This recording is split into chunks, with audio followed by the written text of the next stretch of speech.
City Councilors, and Mayor. My name is Sarah Smith from the New Mexico Freedoms Alliance. Several of you have expressed concern that people think you do not care about the many victims of crime in Las Cruces. I think it is clear that you do care, but I do wonder whether you care enough to be willing to consider trying something different. All across the city, we're seeing signs that what is being done now is not working.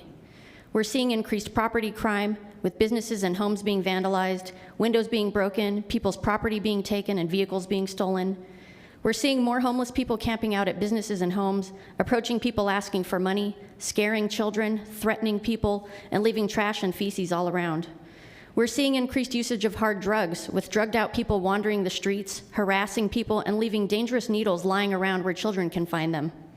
And we're seeing people being harmed while trying to live peacefully and responsibly. Women such as Patricia from the Little Shop, who has been stalked and sexually harassed by a homeless man. Carlos, who was just here. A teacher from Dwell Yoga, who was attacked with rocks thrown at her car and threatened with being raped and killed while she was trying to go to work.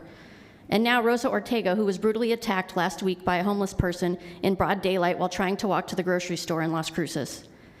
What is happening here in Las Cruces is not happening everywhere. For example, Lubbock, Texas, which has over double our population and a similar climate, has seen a sharp decrease in homelessness over the last 5 years. Lubbock is also not seeing the large increases in property crime, theft, and vehicle theft that we are seeing here in Las Cruces.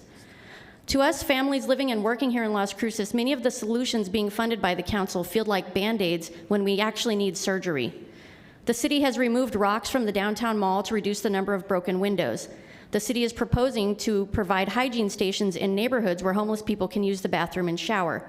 The city offers money to businesses to help them repair their broken windows. Meanwhile, the attacks continue. And the city spends hundreds of thousands of dollars towards providing housing for homeless people, but without any requirements that people be off drugs, so that there have even been several drug dealers living at the Desert Hope Homeless Housing Project, which was partially funded by the city. Do you care enough to be willing to fund other approaches? Lubbock's decrease in homelessness is largely a result of their programs, which provide temporary shelter for a maximum of 6 months for people who are required to be off drugs and working towards independent living. Boulder, Colorado has a ready-to-work program which has a drug and alcohol-free shelter with a focus on job readiness training and skills for becoming independent. After 1 year, people graduate from their program ready for employment and permanent housing, and their program has a 74% success rate in having people maintain employment and be independent. These are just some examples of approaches that are working better elsewhere. They are resulting in improved, rehabilitated lives for the homeless people so they can become responsible, beneficial members of the community. Do you care enough to try similar approaches here instead of continuing to focus on housing first? Thank you.